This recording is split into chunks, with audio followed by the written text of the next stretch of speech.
제5장 기도 샌드위치. 그리스도께서 기도의 본으로 보여주신 주 기도문은 찬양으로 시작합니다. 하늘에 계신 우리 아버지여, 이름이 거룩히 여김을 받으시오며, 그리고 또한 찬양으로 끝을 맺습니다. 나라와 권세와 영광이 아버지께 영원히 있사옵나이다. 아멘. 저는 이것을 샌드위치 기술이라고 부르길 좋아합니다.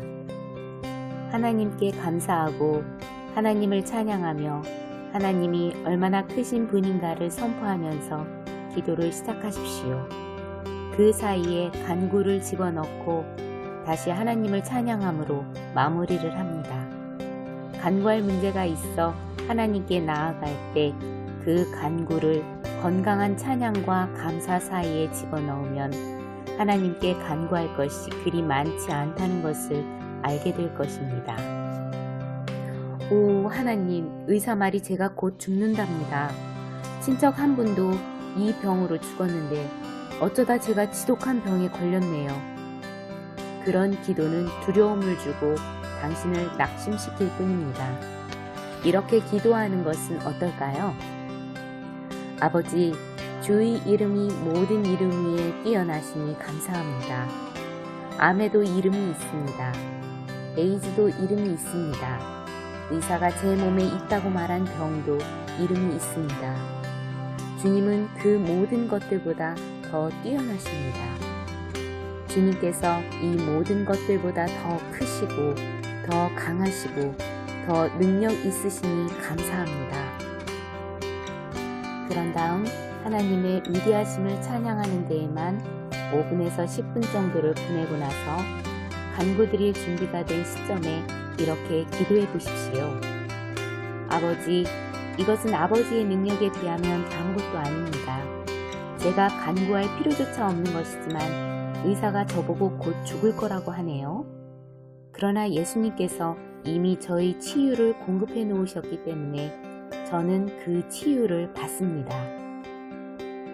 그런 다음 다시 하나님을 찬양하고 경배하십시오. 하나님이 어떤 분이신가에 비추어 보면 사실 그 어떤 문제도 그리 큰 게 아닙니다. 많은 사람들이 이렇게 기도합니다. 하늘에 계신 우리의 재판장이시여, 주님은 너무너무 멀리 계십니다. 오 하나님, 저는 곧 죽을 겁니다. 그런 다음 의사가 말한 것을 40분 정도 이야기하고 나서 만일 주님의 뜻이면 예수의 이름으로 저를 고쳐주세요 라고 마무리를 합니다. 그런 기도를 하고 나서 왜 자기가 우울해졌는지 이상히 여깁니다. 그건 아무 효과도 없으며 낙심만 시키는 기도입니다. 그런 류의 기도에 응답을 주려는 자는 오직 마귀뿐입니다. 찬양. 뭐든지 당신이 집중하는 것이 크게 보이기 마련입니다. 문제에 집중한다면 그 문제가 점점 커질 것입니다. 모든 문제의 해결책이 되시는 하나님께 집중하십시오. 그러면 하나님을 보는 당신의 시각이 커질 것입니다. 그렇기 때문에 당신이 어떤 방향으로 기도하느냐가 아주 중요합니다. 하나님을 높일 것인지 문제를 높일 것인지 어느 쪽을 선택하시겠습니까? 당신이 높이는 것은 점점 강해질 것이고 다른 것들은 점점 약해질 것입니다. 기도의 많은 분량이 찬양으로 채워져야 합니다. 찬양이 중요한 이유는 그것이 하나님을 기쁘시게 하고 당신에게 힘을 주기 때문입니다. 주님은 그의 백성들의 찬양 가운데 거하십니다. 교회의 예배가 보통 찬양과 경배로 시작하는 주된 이유가 바로 그것입니다. 원어로 기도를 뜻하는 말 중 하나는 예배하다입니다. 또 다른 뜻은 얼굴에 입을 맞추다입니다.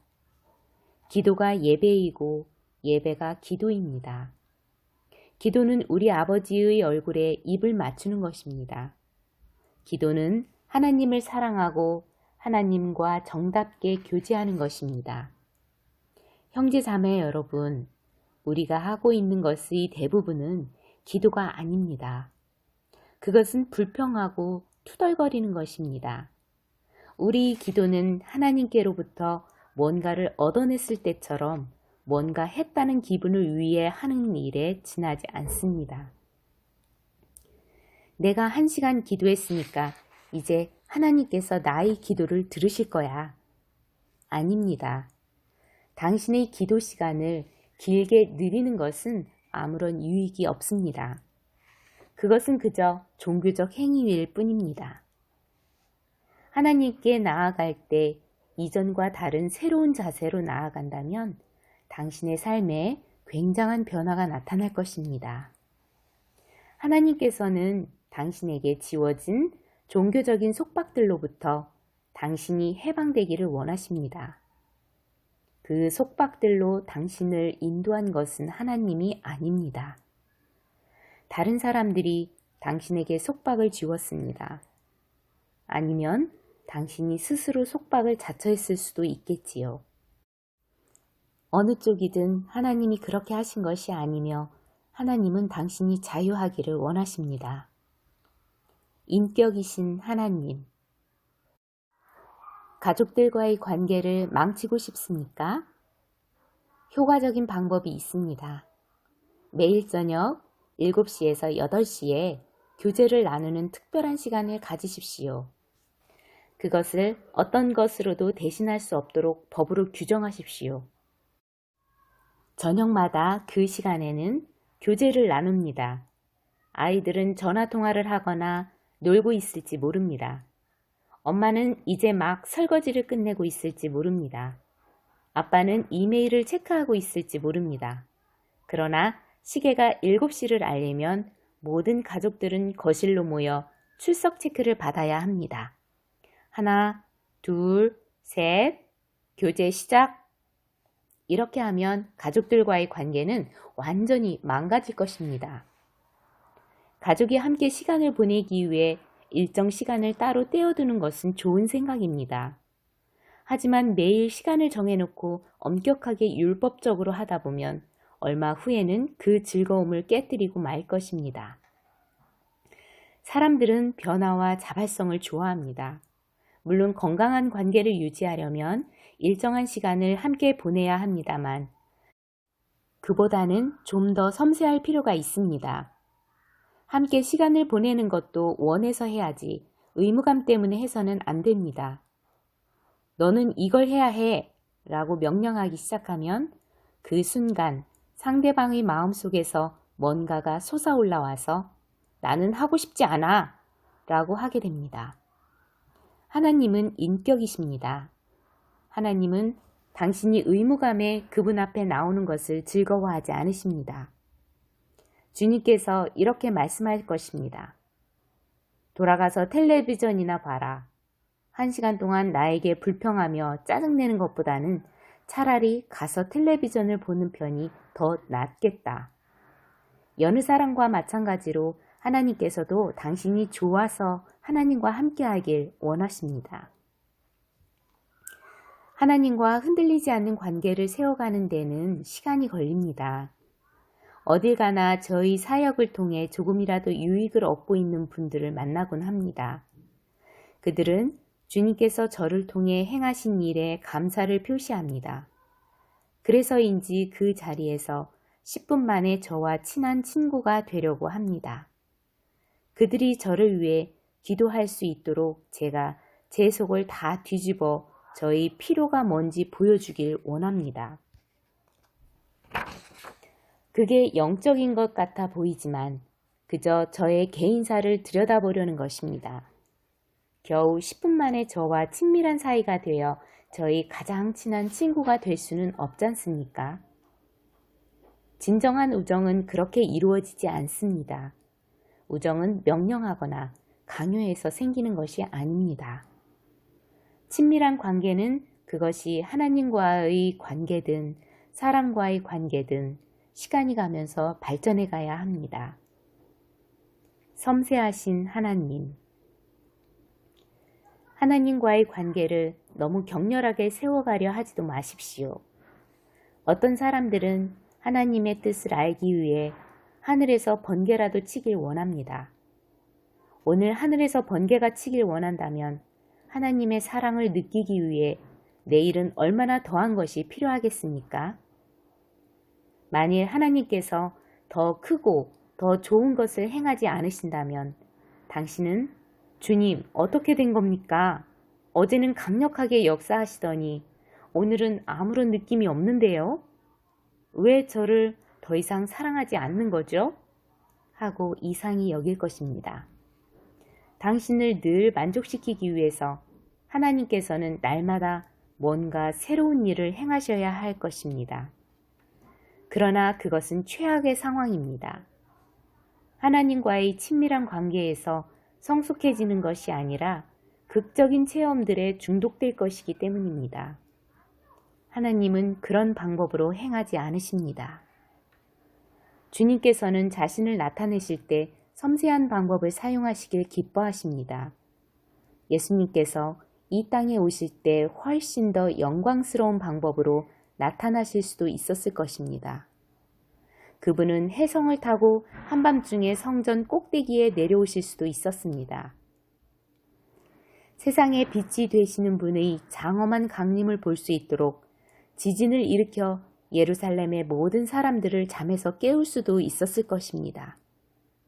그러나 그와는 반대로 만왕의 왕이신 분이 비천한 마국간에 오셨습니다. 짐승들의 먹이통이 그분의 첫 잠자리로 사용되었습니다. 천사들이 천상의 탄생을 노래한 대상은 왕궁의 왕족들이 아니었습니다. 동구 밖 들판에 있던 미천한 목자들에게 노래를 불러줬습니다. 예수님조차도 자신을 가리켜 마음이 온유하고 겸손한 자라고 하셨습니다. 주님은 휘황찬란하지 않으십니다. 제가 만약 예수님이었다면 부활한 후에 맨 처음 막달라 마리아와 저 하층민 제자들에게 나타나지 않았을 것입니다. 절대 그렇게 하지 않았을 것입니다. 곧장 빌라도 총독의 집으로 가서 그의 침대를 흔들며 너의 손이 아직 깨끗하냐? 라고 했을 것입니다. 그리고 눈을 가리고 침을 뱉고 때리며 네가 그리스도이거든 예언해보라 면서 조롱했던 로마 군인들을 찾아갔을 것입니다. 그들의 막사 장벽을 통과하여 들어가 이렇게 말했을 것입니다. 이봐 친구들, 이제 너희들에 대해 예언해볼까? 게다가 제가 십자가에 못 박힌 것을 본 모든 사람들이 제가 죽은 자 가운데서 부활한 것을 볼 수 있도록 예루살렘 상공을 떠다녔을 것입니다. 당시 유월절을 지키기 위해 성 안에 수천 수만의 사람들이 있었는데 그들 모두 납작 엎드려 경배했을 것입니다. 하지만 예수님은 그렇게 하지 않으셨습니다. 사실 이미 예수님을 믿고 있지 않은 사람들에게는 예수님께서 부활한 몸으로 나타나지 않으셨다고 성경은 분명하게 기록하고 있습니다. 하나님은 그런 분이십니다. 하나님은 믿음을 사랑하십니다. 하나님은 당신이 믿음으로 그분께 반응하기를 원하십니다. 물론 하나님께서는 귀에 들리는 음성으로도 당신에게 이야기하실 수 있습니다. 그분이 자주 그렇게 하지 않으시는 것은 당신이 그분의 세미한 음성을 듣고 반응할 때 그분께 더 큰 기쁨이 되기 때문입니다. 하나님께서는 당신의 어깨 위에 새를 한 마리 앉히셔서 당신이 알아야 할 모든 것들을 말씀해 주실 수도 있습니다. 지나가는 모든 개들에게 명령하여 하나님은 당신을 사랑하십니다. 라고 짖게 하실 수 있습니다. 심지어는 구름을 이용해 지시사항을 한자 한자 써줄 수도 있습니다. 하지만 그것은 하나님의 성품이 아닙니다. 침실의 친밀함을 뛰어넘는 관계. 기도하기 위해서 항상 감정이 북받쳐 올라야 할 필요는 없습니다. 하나님과 얘기할 때마다 울부짖고 산고를 겪어야 한다고 생각한다면 그것은 마치 부부간의 관계가 매 순간을 육체적 친밀함을 나누는 수준으로 지속되어야 한다고 생각하는 것과 같습니다. 그러한 기대는 비현실적입니다. 인생은 그렇지가 않기 때문입니다. 그런 관계는 오래가지 못합니다. 부부간의 육체적 친밀함이 중요한 부분이긴 하지만 전체로 보면 작은 부분에 불과합니다. 한 번은 콜로라도 주립센터에서 주관하는 미혼모를 위한 컨퍼런스에서 한 심리학자가 건강한 남녀 관계에 대해 얘기하는 것을 들었습니다. 그분이 했던 말이 저에게 큰 도움이 되었습니다. 그때 저도 그분과 함께 그 컨퍼런스의 초청 강사였습니다. 지금은 더 이상 그 위원회에서 일하지 않지만 얼마 동안 저는 콜로라도 스프링스에 미혼모를 위한 센터를 조직하여 자리 잡을 때까지 그 단체를 도왔습니다. 그 사역은 잘 성장하여 우리 지역사회에 긍정적인 영향을 끼치고 있습니다. 그 심리학자는 왜 오늘날 사람들이 결혼 관계를 유지하는 데 어려움을 겪는지를 설명했습니다. 부부관계를 결속시키는 10가지 단계에 대해 말했는데 그 각 단계마다 목적이 있었습니다. 거기에 들어있는 내용 중에는 서로 다른 수준에서 이야기하는 법을 배우기, 손 잡는 법, 경청, 안아주기 등이 있었습니다. 각 단계는 정상을 향하여 가기 위한 친밀한 관계를 더 깊게 해주므로 육체 관계의 절정에 이르게 합니다. 오늘날의 사회에서는 섹스가 너무 과도하게 조장되어 있기 때문에 사람들은 성교가 이 친밀함의 전부라고 생각하여 다른 중요한 단계들을 건너뛰곤 합니다. 매일매일 종일토록 섹스만 할 수는 없다는 것을 그들은 알지 못합니다. 그들이 관계에서 친밀함을 위한 여러 단계의 결속을 확립해 놓지 않았기 때문에 시간이 가면서 결혼관계는 무너지는 것입니다. 섹스가 결혼관계를 결속시켜주는 유일한 이유라면 그 결혼은 지속될 수 없습니다. 우리와 하나님과의 관계에 있어서도 동일합니다. 그리스도의 신부로서 특별한 친밀감을 갖는 때가 있지만 이에 대해 하나님을 찬양합니다. 하나님과 당신의 관계를 전부 왕의 침실로 국한시킬 수는 없습니다. 저는 하나님과 더불어 놀랄만한 초자연적인 체험들을 했지만 그런 이야기들을 공적으로 많이 하지 않습니다. 오랜 시간 동안 영적인 체험을 한 적도 있습니다. 하나님께서 제 삶에 정말로 굉장한 일들을 행하셨습니다. 그러나 만일 제가 이런 이야기들을 많이 나누게 되면 사람들은 그것에서 교리를 만들어내려고 할 것입니다. 이런 일들은 수년 간격으로 일어납니다.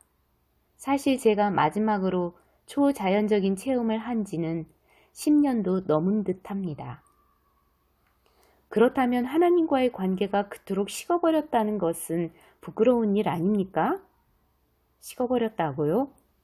저와 하나님과의 관계는 이전보다 더 깊고 더 친밀합니다. 저와 하나님과의 관계는 아직도 신선하며 여전히 자라가고 있습니다. 당신도 하나님을 즐거워하는 법을 배우셔야 합니다. 놓치지 말라. 최근에 주말 내내 집에서 혼자 시간을 보낸 적이 있습니다. 그것은 저로서는 좀처럼 없는 즐거움입니다. 주말 내내 저는 집 주변을 걸으며 하나님께서 우리에게 축복으로 주신 온갖 종류의 꽃들을 인하여 하나님을 찬양하였습니다.